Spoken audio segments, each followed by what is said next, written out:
Hello, everybody. Welcome to Monday Morning Must Knows. My name is Merlin Rothfeld, and last week we saw Jerome Powell and the Federal Reserve make some highly anticipated moves, raising 75 basis points on our Fed funds rate. But what was interesting was at the press conference shortly after, Jerome Powell started off with some rather dovish comments, citing good news about the economy and some stats that were looking fairly decent, and then all of a sudden did an abrupt about-face and really became very hawkish, meaning Fed's going to be more aggressive. Their stance was very aggressive going forward, and that spooked the markets. We saw some pretty significant downside moves in a lot of individual equities and those broad market indexes. But that's just central bankers and the Federal Reserve. This week could be something far more impactful and much, much more major, and that is midterm elections. That's right, ending Tuesday night, you do have the elections wrapping up. Now, for those of you who have not voted yet, I would encourage you to please go out there and vote. Doesn't matter what your political affiliation is, you have a right in this country to vote. Do not squander it. Go out there and vote for the political party or individual that you feel will do the best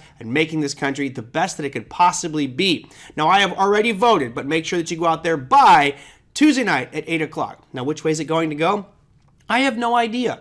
Bottom line is we could see a significant shift in political power. 435 seats of the House of Representatives are up for grabs, and 35 senator seats are up for grabs, which means we could see a shift one way or another with regards to political power in this country, and that can significantly shape our policy, a lot of laws, a lot of regulations going forward, which can have significant impact on our financial markets. At this point, we don't know exactly which way it's going to go, but make sure you go out there and vote. And then we'll see later on, maybe in some of our future episodes of Monday Morning Must Knows, what the impacts of these elections might be. Now, let's move one step further and get to something that I can tell you that's going to happen, and I know when it's going to happen, and that is earnings. Last week we had 1,600 earnings. This week we have even more. We have 1,687 companies reporting this week, and there are a few big names in there. We'll start things off on Monday. You have Mosaic, Take-Two Interactive, TripAdvisor, Cronus, and Activision Blizzard.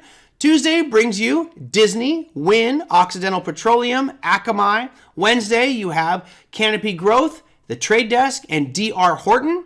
Thursday, you wind things up with ACB, which is Aurora Cannabis, NEO, one of those darling electric vehicle companies, and AstraZeneca. And on Friday, I just put the Globe in here because there are a ton of international announcements. It's not like there's a whole bunch of U.S. stuff. There's maybe 2 or 3 small U.S. companies, and the preponderance of them on Friday are big companies like Bayer, etc., but internationally, and they don't really give a reporting time, which means they could bump their time around. So I decided just to leave it as an international calendar.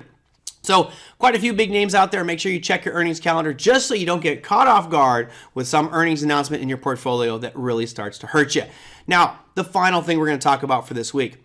If you followed the press conference that Jerome Powell gave shortly after the FOMC announcement on Wednesday, he really talked a lot about inflation and inflation going forward and how the Fed was going to be more aggressive in order to bring inflation down. He'd rather be more aggressive now than have to be playing catch up later on. Some would argue he's already playing catch up now. Bottom line is he was focusing intently on inflation. Now, they were using core PCE numbers, also PCE numbers, but there's also CPI and PPI numbers. And this week, lo and behold, guess what we have coming out? We have a CPI number. And as you can see on this chart, it's starting to slope down on the hard right edge of that chart. It's slowly curling down. It's gone from 8.3 down to 8.2, as you can see here highlighted by this red box. That's the previous meeting.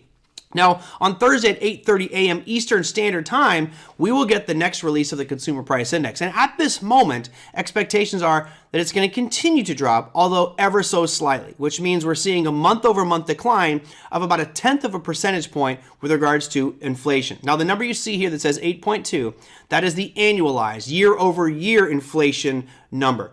If we get an 8.1 at the upcoming meeting, that of course means we're slowly drifting down. And a lot of people are wondering if the measures that the Fed has put in place, this intense rate increase, also the removal of U.S. dollars from money supply by unwinding their balance sheet, is having a dramatic impact. And as the months go on, we'll start to see how those rate increases and removal of money are really impacting these markets. It takes some time. There's a significant lag effect when you raise interest rates to see how that's actually hitting the economy.